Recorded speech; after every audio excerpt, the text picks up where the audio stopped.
It's funny how a guy who skyrocketed to fame by playing an emotionally constipated vampire turned out to be the best Batman we've ever had.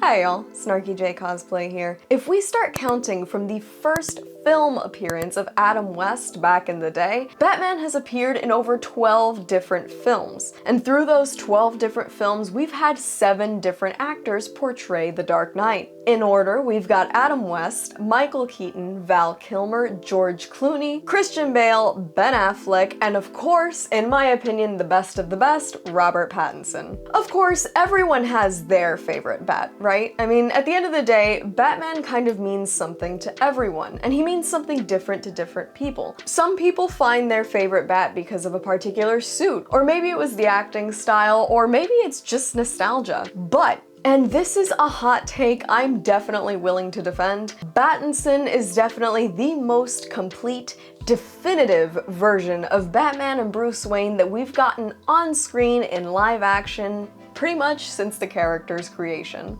Alright, before you get all pissed off at me and start grabbing your torches and pitchforks to come and raid my comments sections, hear me out. Sure, a lot of people aren't really big fans of Battinson, but Robert Pattinson pretty much had something going against him from the start. A bunch of angry fanboys didn't want to see Edward from Twilight play their favorite hero. From the time of casting, there were entirely too many memes being made about Batman having been turned into the sparkly vampire from Twilight. Say what you want, those movies meant a lot to a lot of preteen girls, of which I don't know any. Stop it. Get some help. And for all intents and purposes, Pattinson's acting was actually not what was wrong with those movies. Robert Pattinson is actually a tremendous actor. I mean, look at his IMDb. He was great in Good Time, brilliant in The Lighthouse, he was absolutely fantastic in Tenet, and he's basically a completely different person in The Devil All the Time. The guy's got major acting chops. The problem is that very few people were even willing to give him the chance. People were basically predisposed not to like the guy.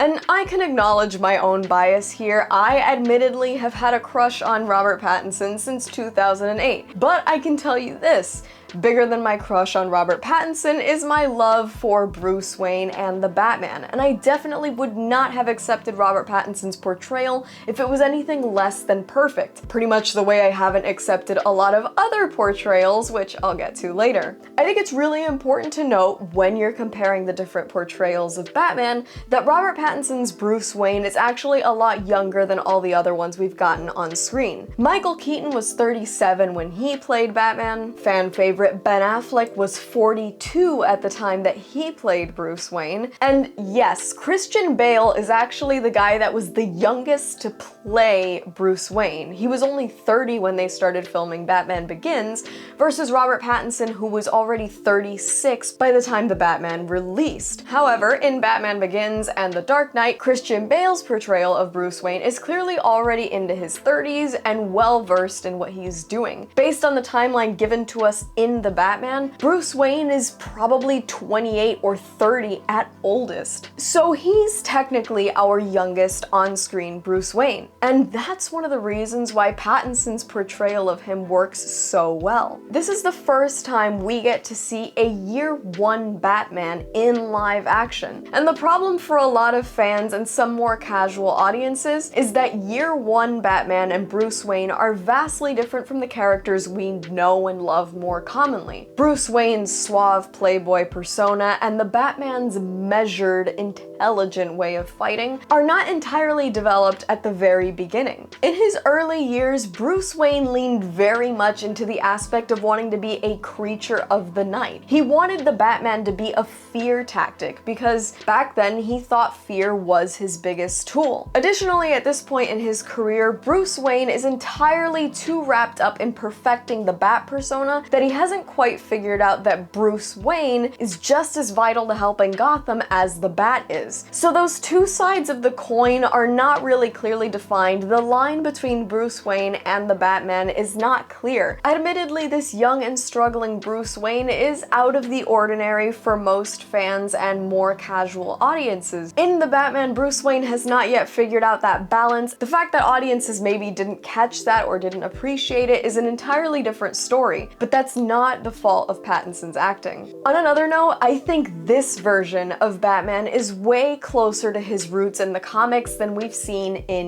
years. I think in recent movies, Batfleck, excuse me, people have gotten more wrapped up in a violent and desperate Batman that looks and acts like he's more willing to punch and body slam his way out of situations than actually apply any real cunning or skill to resolving problems. Batman in the comics is known as the world's greatest detective, and Battinson brings that back to a T. Pattinson's eyes and his quiet, thinky face really give us the fact that this guy is a brilliant mind.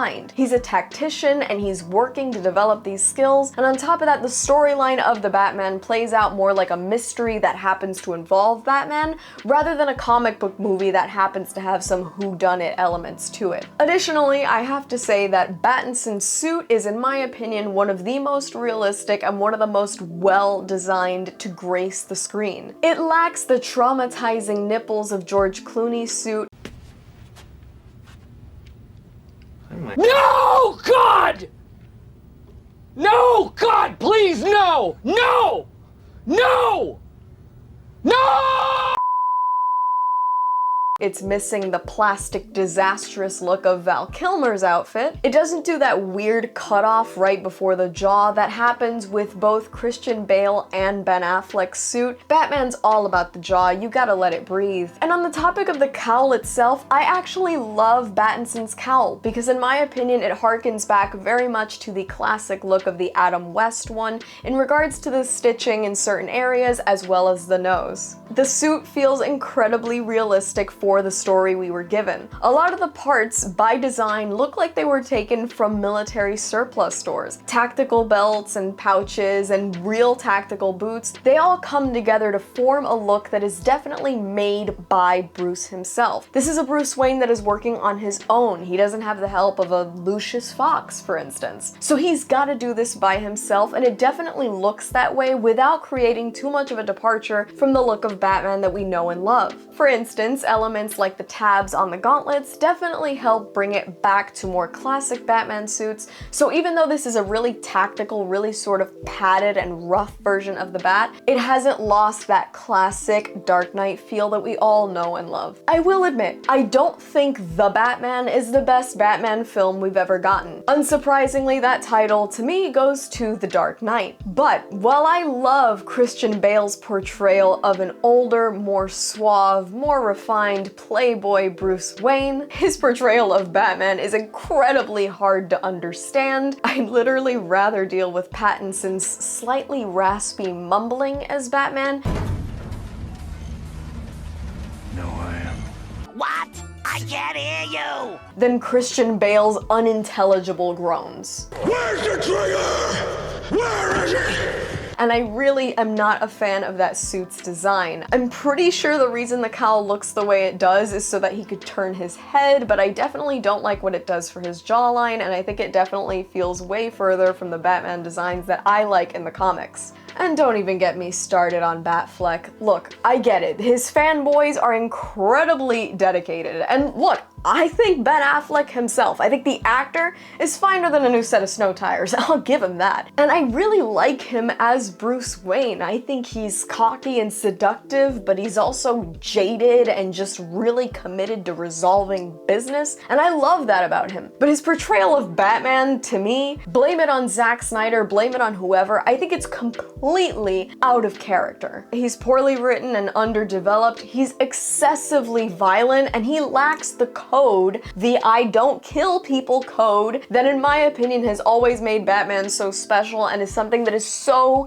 integral to the character. And sure, Batfleck's fanboys will come in the comments and tell me, yeah, but this is a Batman that's already lost Robins and he's tired and he knows he's going in a bad direction. Well, you know what? They didn't write any of that into the movies. they gave it to you in little snippets that never actually made it to the big screen in any big way that mattered. So all of that reasoning is never really painted out in any way that justifies Batfleck's behavior. In my opinion, if we're not talking about Battinson, the most complete Batman for me is Michael Keaton. Though I think he lacks the classically handsome good looks that Bruce Wayne has always been described as having, I think Michael Keaton, despite how campy some parts of his films were, did an absolutely incredible job balancing the intensity of the Batman and the suaveness of Bruce Wayne. For me, Michael Keaton was the most solid Batman I'd ever seen until Pattinson hit the stage last year. I will acknowledge that sometimes comparing different Batman actors is like comparing apples to oranges. Like I said, Pattinson is supposed to be a year one Batman, which means he's not in the same place in his life, attitude-wise or career-wise, as say Ben Affleck's Batman. But if we're comparing bats to bats, in my opinion, Pattinson takes the cake. He is the definitive Batman and the definitive Bruce Wayne. In one film, he showed more critical thinking, more skill, more restraint, and more character development. I'm vengeance. Vengeance won't change the past. Mine or anyone else's. Than Batfleck or any of these other guys showed in any of their films. And that, my friends, is a hill I'm willing to die on. And that's all from me. I've been Snarky J. Thank you so much for watching. Please don't forget to like and subscribe, and let me know your thoughts on your favorite Batman in the comments below.